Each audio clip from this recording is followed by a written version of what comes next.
हरे कृष्णा। तो सबका स्वागत है इस भगवतम कक्षा में।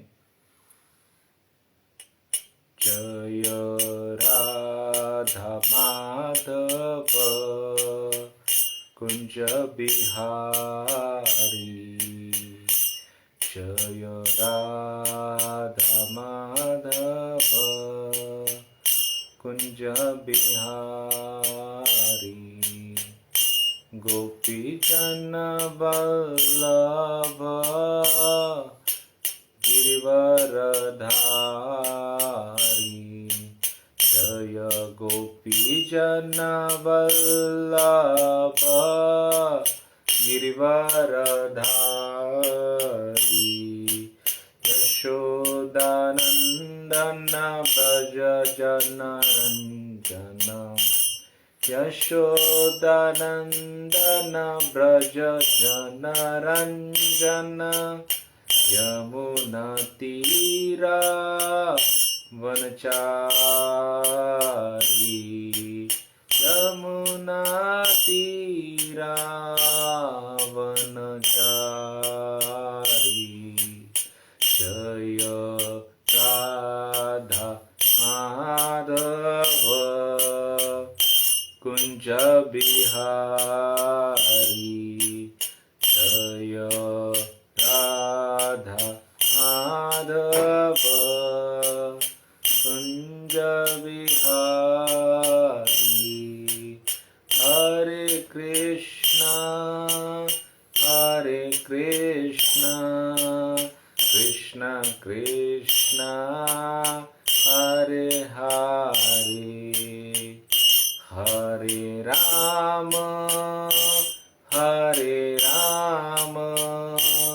राम राम हरे हरे, हरे कृष्णा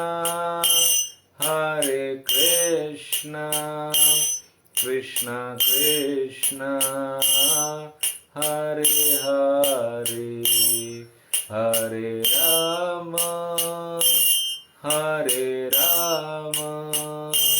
राम राम हरे हरे, हरे कृष्णा कृष्ण कृष्ण हरे हरे, हरे राम राम राम हरे हरे, हरे कृष्णा कृष्ण कृष्ण हरे हरे, हरे राम राम राम हरे हरे, हरे कृष्णा कृष्ण कृष्ण हरे हरे, हरे राम राम राम हरे हरे, जय राधा निकुंज बिहारी, राम था निकुंज बिहारी राधे, जय राधा निकुंज बिहारी, राधा निकुंज बिहारी राधे, जय गौर निताय जय गौर निताय, जय जय प्रभुपाद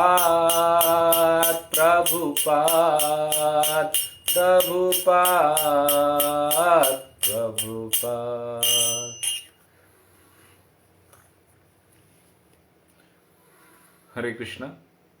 तो आज का स्कंद है छठा स्कंद, श्लोक अध्याय क्रमांक 4 और श्लोक क्रमांक है 6। ताभ्यां निर्दह्यं मानान् तान उपलभ्य कुरुद्वः, राजोवाच महान् सामो मन्युं प्रशमयन्निव, ताभ्यां निर्दयमानान् स्थानोपलभ्य कुरुद्वः। राजोवाच महान् सोमो मन्युं प्रशम्यन्निव। भाषांतर। हे राजा परीक्षित, जब वृक्षों को राजा तथा चंद्रमा के अधिष्ठाता देव सोम ने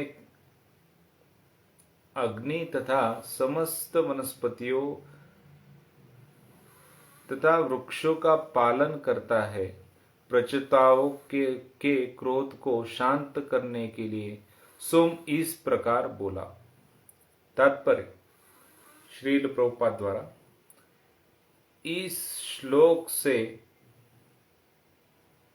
पता चलता है कि चंद्रमा का अधिष्ठाता देव सोमदेव ब्रह्मांड भर के वृक्षों तथा पौधों का पालन करता है। चांदनी के कारण वृक्ष तथा पौधे तेजी से बढ़ते हैं, अतएव हम उन तथाकथित विज्ञानों को किस प्रकार स्वीकार कर सकते हैं जिनकी चंद्र या यंत्रों ने हमें जानकारी दी है कि चंद्रमा पर कोई वृक्ष तथा वनस्पति नहीं है। श्रील विश्वनाथ ठाकुर कहते हैं, सोम वृक्षों का अधिष्ठाता सदैव वृक्ष नाम सारी वनस्पति का राजा है। राजा चंद्रमा का अधिष्ठाता देव सोम सारी वनस्पतियों का राजा है। हम यह कैसे विश्वास कर सकते हैं कि वनस्पति के पालनकर्ता के ही लोक में वनस्पति नहीं है। ओम नमो भगवते वासुदेवाय। ओम नमो भगवते वासुदेवाय। ओम नमो भगवते वासुदेवाय। ओम अज्ञानतिमिरन्धस्य ज्ञानाञ्जनशलाकया चक्षुरुन्मिलितं येन तस्मै श्रीगुरुवे नमः। श्रीचैतन्यमनोभीष्टं स्थापितं येन भूतले स्वयं रूप कदा मह्यं ददाति स्वपदान्तिकं। वन्देऽहं श्रीगुरु श्रीयुतापदकमलं श्रीगुरुं वैष्णवांश। श्रीरूपं साग्रजातं सहगना रघुनाथान्वितं तं सजीवं साद्वैतं सावधूतं परिजनसहितं कृष्णचैतन्यदेवं श्रीराधा कृष्णपदान् सहगना ललिता श्रीविशाखान्वितांश। नमः ॐ विष्णुपदाय कृष्णपृष्ठाय भूतले श्रीमते भक्तिवेदांत स्वामी निति नाम्ने।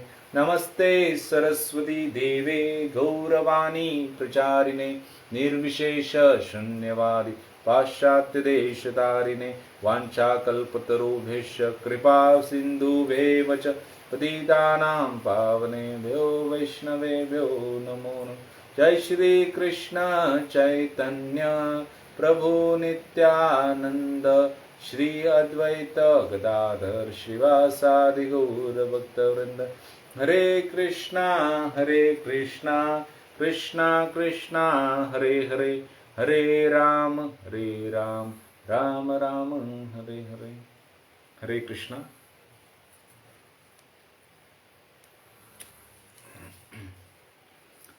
तो इस श्लोक में जो है, इस श्लोक के तात्पर्य में श्रील प्रभुपाद कहते हैं कि यह चंद्र जो है वह चंद्र का अधिष्ठाता देव जो है वह सोम है, और वह सोम क्या क्या करता है? वह सोम वृक्षों तथा पौधों का पालन करता है। और यहाँ पर श्रील प्रभुपाद कहते हैं कि जिस चंद्रमा का अधिष्ठाता देव सोम है, उसके लोक पर वनस्पति नहीं है, ऐसा जो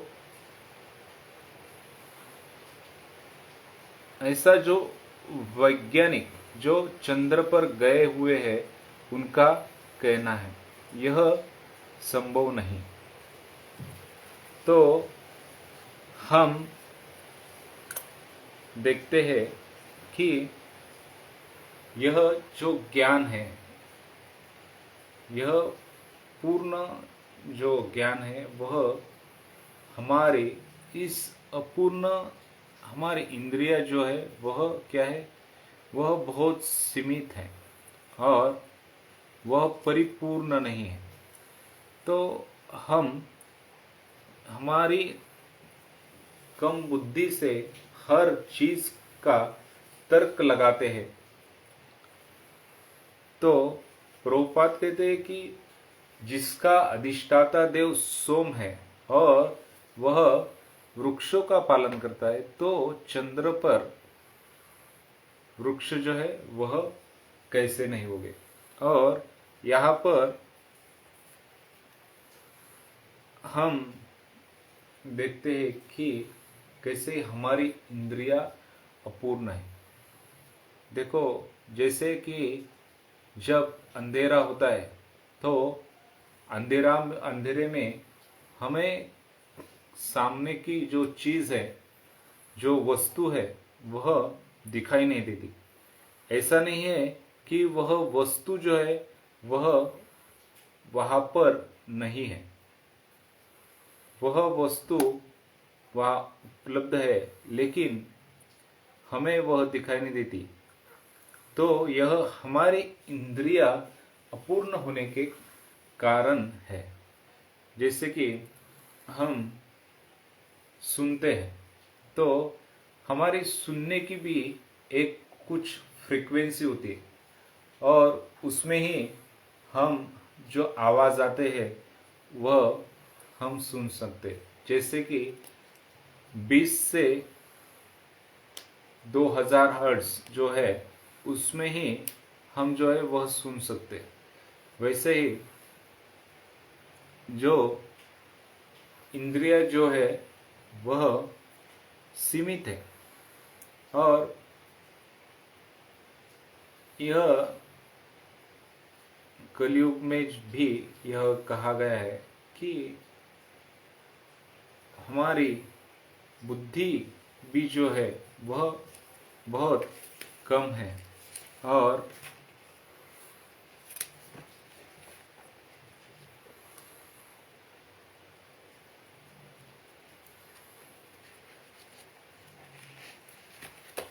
ऐसे सीमित, जैसे कि ज्ञान से हम परिपूर्ण जो है पूर्ण ज्ञान, उसका हम तर्क नहीं लगा सकते। तो ये वैसा ही है जैसे 4 अंधे लोग जो है वह एक जो है अंधा हाथी के पाँव को पकड़ता है और कहता है कि यह एक हाथी क्या है, हाथी यह एक खंबा है, बहुत जाड़ा खंबा है। और दूसरा अंध व्यक्ति जो हाथी के सूंड को पकड़ता है, तो वह हाथी के पूंछ को पकड़ता है, तो वह कहता है कि यह एक हाथी क्या है, हाथी एक सांप है। कोई दांत को पकड़ता है तो वह कहता है कि यह एक कोई हत्यार है। तो वैसे ही हम मनुष्य जीवन जो है, मनुष्य जो है वह तर्क लगाते। वेदांत सूत्र कहते हैं कि अथ तो ब्रह्म जिज्ञासा, कि हमने मनुष्य जीवन धारण किया है तो अपना जो पहला कर्तव्य है वह यह है कि जिज्ञासा हमें करनी चाहिए। किस बारे में जिज्ञासा करनी चाहिए? कि हम कौन है, भगवान कौन है, और भगवान और हमारा जो संबंध है वह क्या है, यह ब्रह्म क्या है। यह ब्रह्म जिज्ञासा करना ही यह मनुष्य जीवन का जो है वह एक कर्तव्य है। हम देखते हैं कि समाज में कभी यज्ञ कर्मकांड के बारे में बहुत लोग जो है वह आकर्षित रहते हैं। तो अलग अलग जो युग है, सतयुग में बहुत सालों तक तपस्या जो है वह लोग ऋषि मुनि करते थे और फिर उनको वह अपनी पूर्णता प्राप्त होती थी। वैसे ही जब त्रेता युग में जो है वह यज्ञ करते थे और यज्ञ से भगवान को प्रसन्न किया जाता था। फिर द्वापर युग में बड़े बड़े अर्चा विग्रह जो है उनकी सेवा करके, वह पूजा अर्चा करके, अर्चना करके वह भगवान को संतुष्ट किया जाता था। तो इस कलयुग जो है, इस कलयुग में यह यज्ञ जो कर्मकांड में है वह यज्ञ करने का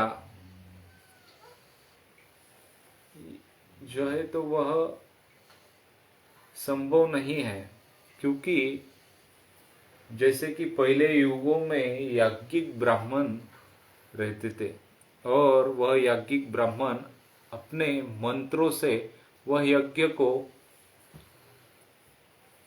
जलाते थे, यज्ञ शुरू करते थे और फिर उन्हें कोई माचिस की जरूरत नहीं रहती थी। लेकिन अब जो है इस कलयुग में वह जो याज्ञिक ब्राह्मण है वह ना के बराबर है और दुर्लभ हो चुके हैं। तो पहले यह भी होता था कि अलग अलग यज्ञ होते थे, अश्वमेध यज्ञ, गोमेध यज्ञ। तो उसमें जो प्राणी होते थे तो उन्हें उनकी आहुति उसमें दी जाती थी, और लेकिन यह नहीं था कि वह उनको फिर से पुनर्जीवित वह करते थे, उनको एक नया जीवन प्राप्त होता था। लेकिन अब अभी के साइंस में हम देखते हैं कि जो कोई मेडिकल जो है वह दवाइयाँ बनाई जाती है तो उसकी जो ट्रायल है वह प्राणियों के ऊपर होती है और वह प्राणी उसमें उसका मृत्यु भी होते हैं। तो इसमें पुनर्जीवन करने की क्षमता यह जो है साइंटिस्ट लोगों में नहीं है। लेकिन पहले जो यज्ञ है उसमें उसे पुनर्जीवित किया जाता था। तो यह कलयुग जो है वह कलह युग है और इसमें कोई विशेष गुण नहीं, लेकिन भागवतम में यह कहा जाता है कले दोषे निजे निधे राजन अस्ति एक महान गुण, कि इस कलयुग में जब कि यह कलयुग अनेकानेक दोषों से भरा हुआ है, वह सबसे महत्वपूर्ण क्या है इस कलयुग में, यह एक गुण है कि यह संकीर्तन यज्ञ, कि संकीर्तन यज्ञ से यह भगवान को संतुष्ट कर सकते हैं।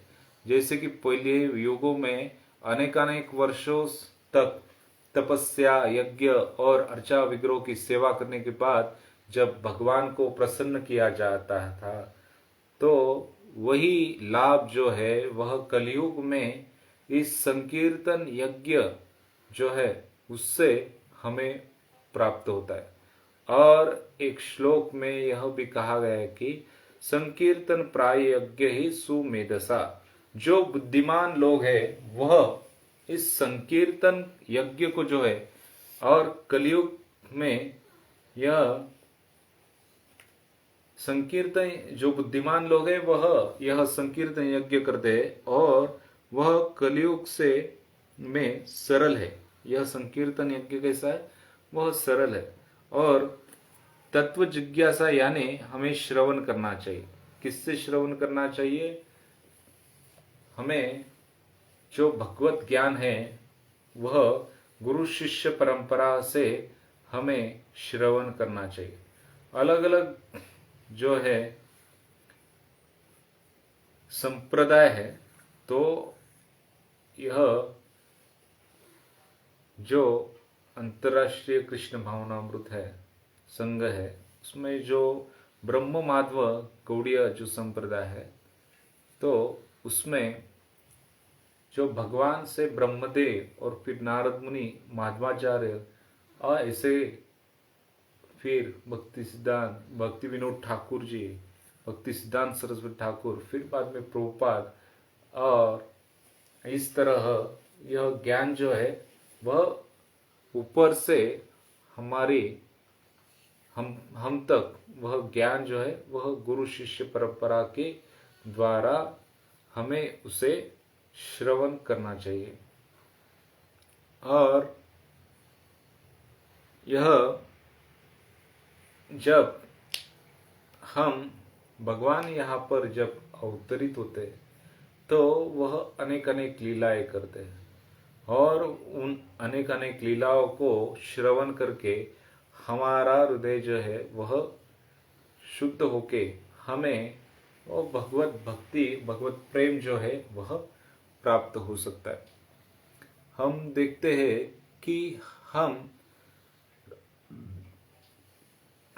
84 लाख योनि है और इसमें मनुष्य जीवन जो है वह हमें प्राप्त हुआ है। ऐसा कहा गया कि मनुष्यानाम सहस्रेषु कश्चित् यतति सिद्धये, कि यह बहुत जो है जन्म मृत्यु को पार करके यह जीवन जो है मनुष्य जीवन हमें प्राप्त हुआ है। और देखते हैं कि हम यहाँ पर इस भौतिक जगत में जो है वह भगवान का द्वेष करके, कि भगवान ही सब जो आनंद है उस आनंद को वह भोग रहे, इसका द्वेष करके हम इस जन्म मृत्यु के चक्र में जो है वह हमें फिर से डाला जाता है द्वेष करने के बाद। और फिर जब एक शिशु जो है वह अपने माँ के गर्भ में होता है तो वह अनेक अनेक जो है यातनाएं वहाँ पर उसे दुख होता है, तो वह भगवान से प्रार्थना करता है कि हे भगवान, मुझे इस दुख से, इस जो बद्ध स्थिति है उससे बाहर निकालो, जिससे कि मैं आपके शरण में आ सकूं, आपका शरण ग्रहण कर सकूं।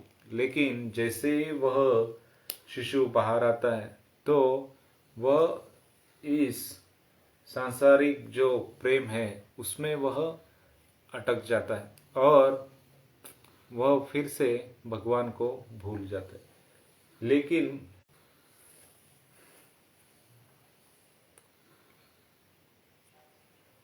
लेकिन वह फिर से जो है अगर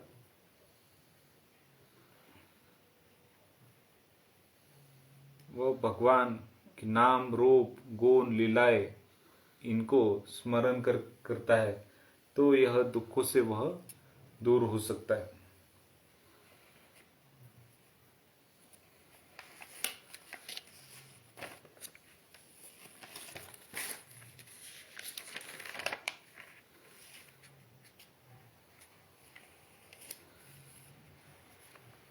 चैतन्य महाप्रभु जो कि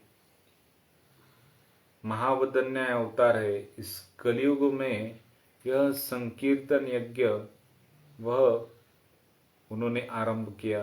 और फिर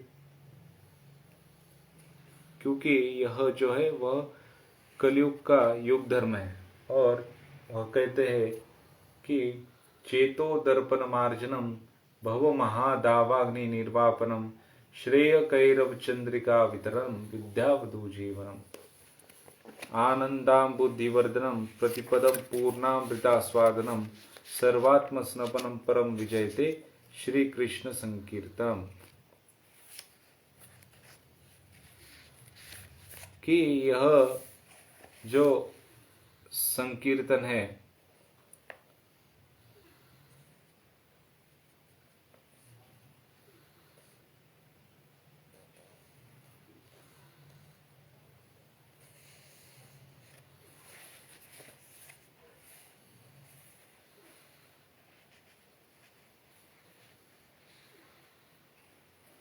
वह भगवान का नाम जो है, वह भगवान का नाम लेने से हम हमारा चेतो दर्पण मार्जनम, यानी हमारा हृदय जो है वह शुद्ध होता है, और वह भगवान का आनंदाम बुद्धिवर्धनम, वह आनंद जो है भगवत प्रेम, वह हम प्राप्त कर सकते हैं।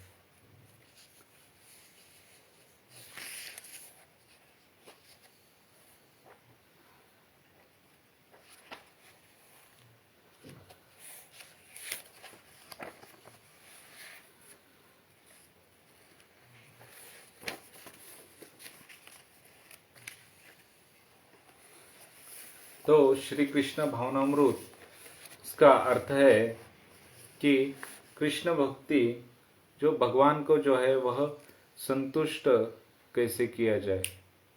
तो किस प्रकार हम भगवान को संतुष्ट करते हैं, वह कृष्ण भावनामृत है।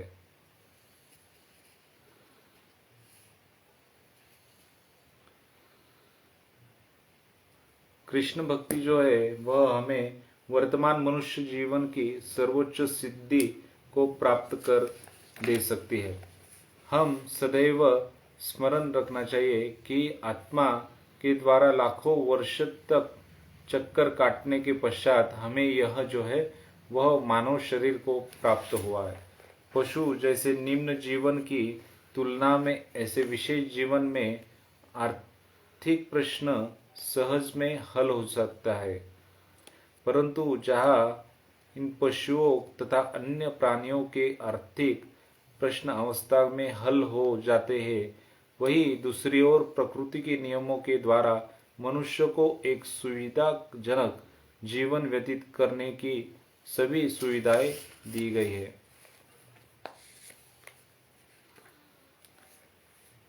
मनुष्य का कर्तव्य जो है वो पशु से श्रेष्ठ है, जो सदा ही अपने भूखे पेट को भरने के में लगाए रहते हैं।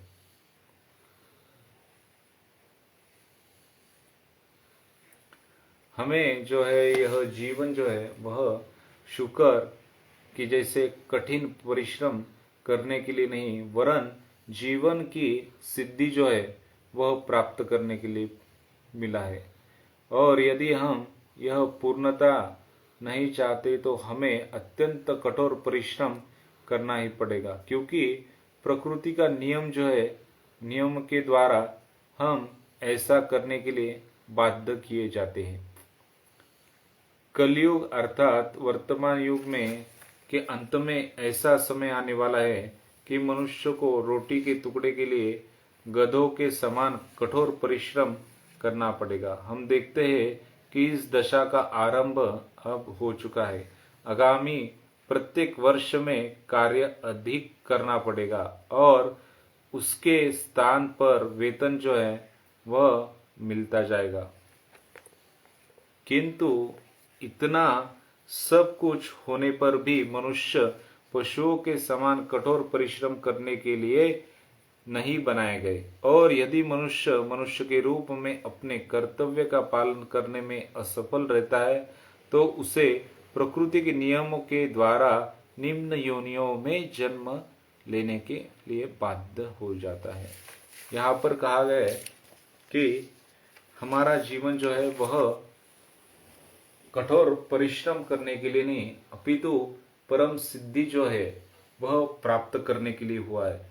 क्योंकि मनुष्य जो है, मनुष्य जीवन में ही हम जो है वह तपस्या कर सकते हैं। हम पशु योनियों में सिर्फ जो है हमारा पेट भरने के लिए कहा क्या मिलेगा, उसी में हम पशु जो है वह लगे रहते हैं। लेकिन मनुष्य की बुद्धि जो है वह तपस्या करने में वह लग सकती है और इससे हम जो परम सिद्धि है वह प्राप्त कर सकते। अगर हम यह नहीं करते तो फिर से हमें यह जीवन चक्र के, जन्म मृत्यु के चक्र के निम्न योनियों में हमें जन्म मिलेगा और फिर से इस जन्म मृत्यु चक्र जो है वह चलता रहेगा।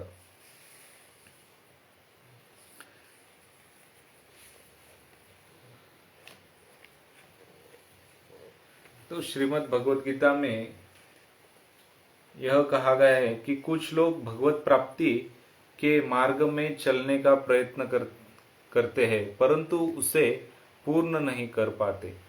दूसरे शब्दों में ऐसे व्यक्ति कृष्ण भक्ति में पूर्ण सिद्धि प्राप्त करने में असफल रह जाते हैं। ऐसे असफल जीवों को आध्यात्मिक रूप से उन्नत परिवार में या संपन्न वैष्णव परिवार में जन्म लेने का अवसर दिया जाता है। तो यह आध्यात्मिक जो है कार्य हम करते हैं, तो आध्यात्मिक कार्य में जितना भी हम करते हैं, यदि यह पूर्ण नहीं हुआ तभी भी वह उतना कार्य जो है वह सेव हो जाता है और दूसरे जन्म में उसके बाद यह फिर से शुरू होता है। तो अगर हम भक्ति की शुरुआत की है लेकिन वह भक्ति जो है वह पूर्ण नहीं हुई, तो दूसरे जन्म में हमें जो है वह ऐसा एक उन्नत परिवार या कोई भक्त के परिवार में हमारा जन्म होगा, जिससे कि हम भक्ति जो है वह सुलभ प्रकार से कर सकते हैं और फिर वह परिपूर्णता जो है वह प्राप्त कर सकते हैं।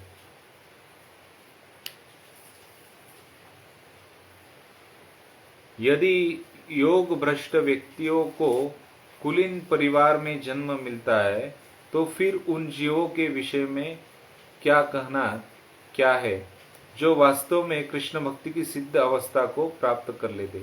अतः भगवान के धाम में जाने का प्रयास चाहे वह आधा ही पूर्ण हुआ हो, अलग जीवन में उत्तम जन्म प्राप्त करने का निश्चित आश्वासन देता है। आध्यात्मिक और आर्थिक दृष्टि से संपन्न इन दोनों प्रकार के व्यक्तियों को परिमार्थिक उन्नति लाभदायक है। ऐसे परिवारों में मनुष्य उन स्थान से भक्ति में आगे उन्नति करने का अवसर प्राप्त होता है जिस स्थान पर पूर्व जन्म में उसने भक्ति छोड़ी थी। उत्तम परिवार में जन्म लेने के कारण आध्यात्मिक उन्नति करने में परिवार का वातावरण अनुकूल सिद्ध होता है। भगवत गीता ऐसे सौभाग्यशाली परिवार में उन्नत व्यक्तियों को स्मरण दिलाती है कि उनका यह सौभाग्य पूर्ण जन्म में की गई भक्ति के कारण ही है। दुर्भाग्यवश ऐसे परिवारों में उन्नत बालक भी माया से भ्रमित हो जाने के कारण गीता का अध्ययन नहीं करते हैं। संपन्न परिवार में प्राप्त हुआ जन्म जीवन काल के आरंभ से ही पर्याप्त भोजन प्राप्त करने की समस्या हल कर देता है और बाद में अन्य परिवारों की तुलना में वह व्यक्ति सरल तथा अधिक सुविधाजनक ढंग से जीवन व्यतीत कर सकता है। तो अगर उन्नत परिवार में है, जब जन्म मिलता है तो उसे भोजन की जो समस्या है और जो बाकी सुविधा है वह अच्छी तरह से मिल सकती है और वह आध्यात्मिक साक्षात्कार में पूर्णतया वह लग सकता है।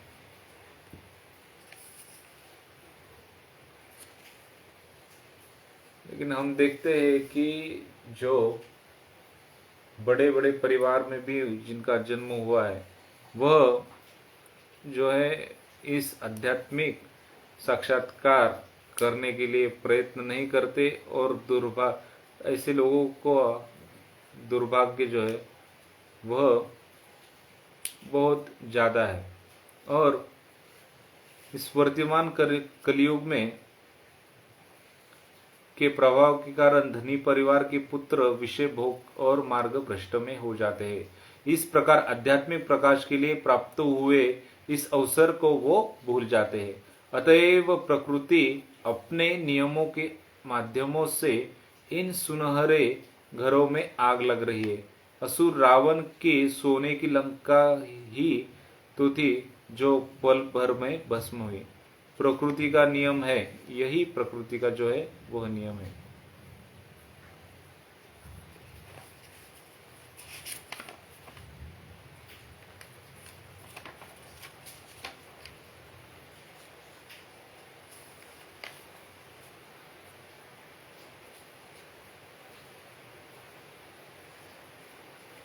तो चैतन्य चरितामृत में कहा गया है कि नित्य सिद्ध कृष्ण प्रेम साध्यक बुने श्रवणादि शुद्ध चित्ते करे उदय। सभी के हृदय में कृष्ण भक्ति जो है वह सुप्त अवस्था में है और जब मनुष्य भक्तों के संपर्क में आता है और भक्ति की शुरुआत करता है, कृष्ण भावनामृत यह जो है वह एक कृत्रिम वस्तु नहीं।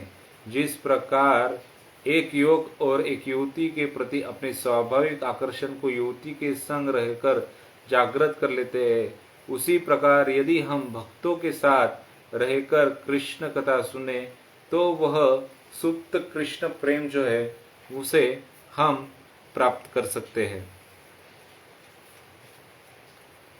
भगवत गीता में यह कहा गया है, श्रीमद् भागवतम में कहा गया है, सवय पुंसा परो धर्मो यतो भक्ति अजोक्षजे अहेतु की प्रतिहता यथात्मा सुप्रसिद्धति। कि भगवत प्रेम जो है अहेतु की और अप्रतिहता होती है, अर्थात किन्हीं प्राकृत कारणों के द्वारा इसको रोका नहीं जा सकता, इसमें कोई शर्त नहीं। यदि कोई वास्तव में भगवान से प्रेम करना चाहता है तो कोई बाधा सामने नहीं आती। प्रत्येक जीव उनसे प्रेम कर सकता है, चाहे वह निर्धन हो या धनी, युवा हो या वृद्ध, काला हो या गोरा। प्रत्येक व्यक्ति जो है वह भगवान से प्रेम कर सकता है। यहाँ पर अभी 4 प्रकार के जो है मनुष्य का वर्णन किया है, जो कि कर्मी, ज्ञानी, योगी और भक्त।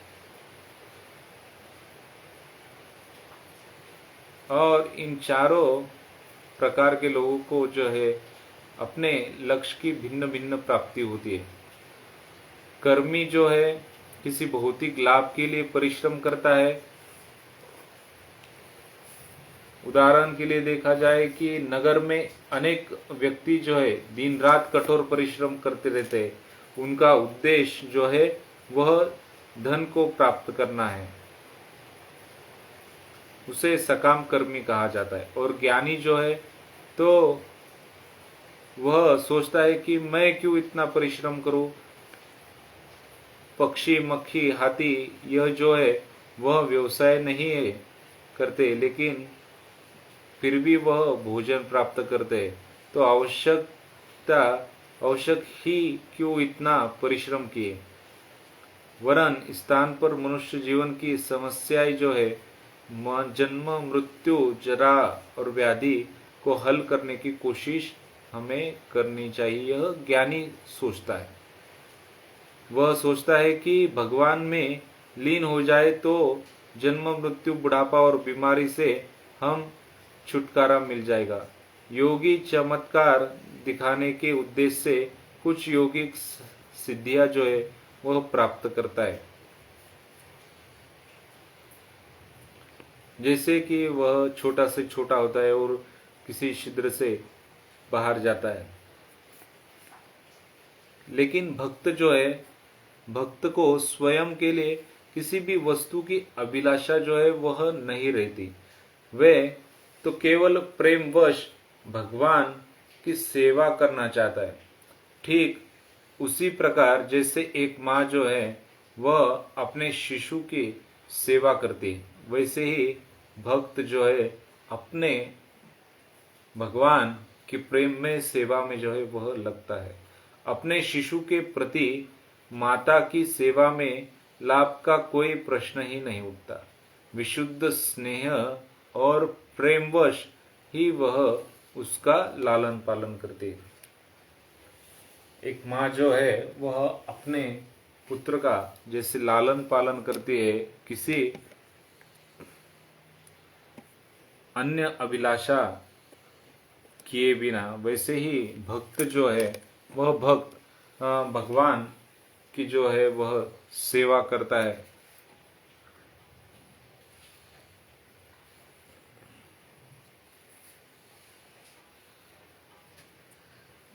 भगवान से प्रेम करने में भी ऐसी ही अवस्था प्राप्त हो जाती है। न कर्मी, न ज्ञानी और न योगी भगवान को जान सकते हैं। केवल भगवत भक्त जो है वही भगवान को जान सकते हैं। भक्त्या माम अभिजानाति, केवल भक्ति ही की ही विधि से भगवान को जो है वह समझा जा सकता है। श्री कृष्ण यह कद्यपि नहीं कहते कि उनको अन्य विधियों के द्वारा हम समझ सकते हैं। एकमात्र भक्ति है जिससे उससे भगवान को हम समझ सकते हैं। यदि आपको भगवान का ज्ञान प्राप्त करने और उसे प्रेम में रुचि है तो आप अवश्य ही भक्ति मार्ग जो है उसका पालन कर सकते हैं। यही जो विधि है।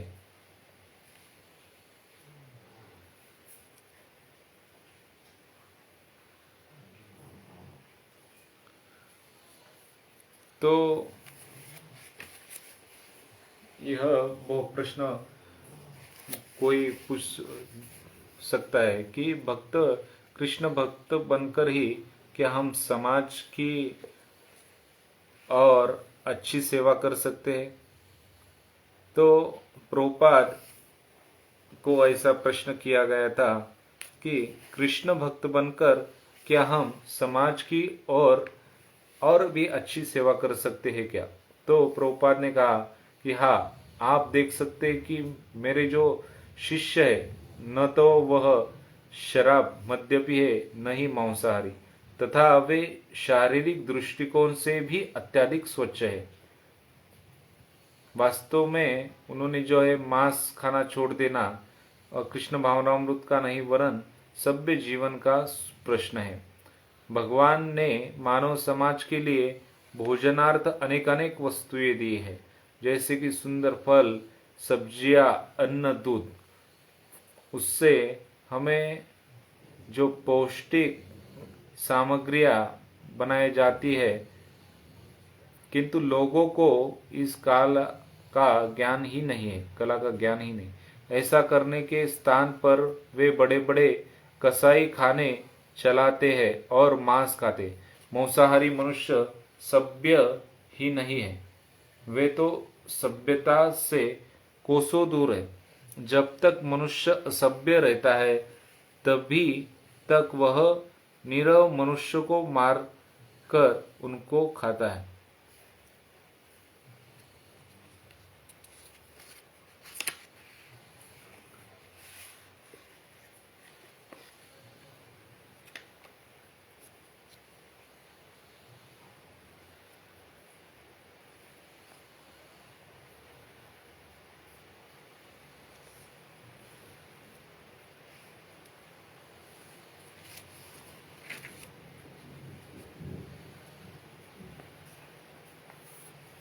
तो श्रील व्यासदेव के वैदिक साहित्य में के रचयिता जो है, वैदिक साहित्य के रचयिता व्यासदेव, उनके पिता जो महर्षि पराशर, इन्होंने भगवान की परिभाषा दी कि ऐश्वर्य समग्रस्य वीर्यस्य यशसः श्रियः ज्ञान वैराग्य शेषवैष्णव भग इति गणाः। इस प्रकार जो भगवान जो है वह किसको हम भगवान कहते हैं कि जिनके पास पूर्ण बल, पूर्ण यश, पूर्ण श्री, पूर्ण ज्ञान, सौंदर्य और वैराग्य है, वही जो है वह भगवान है। इस संसार में हम देखते हैं कि अनेक धनवान व्यक्ति है, परंतु उनमें से कोई भी यह दावा नहीं कर सकता कि उनके पास धन का जो है वह समस्त भंडार है। न ही कोई यह घोषित कर सकता है कि उसके बढ़कर कोई धनवान ही नहीं। हम देखते हैं कि यहाँ पर जो है भगवान को षड जो ऐश्वर्य है वह इस भौतिक जगत के कोई व्यक्ति के पास पूर्ण वह षड ऐश्वर्य नहीं है। कुछ मात्रा में उसके पास अगर होते हैं तो हर कोई उनकी जो है वह प्रशंसा करता है। जैसे कि किसी के पास अधिक धन है, किसी के पास कोई ऐश्वर्य, कोई शक्ति है, बल है, सौंदर्यता है, ज्ञान है, यश है,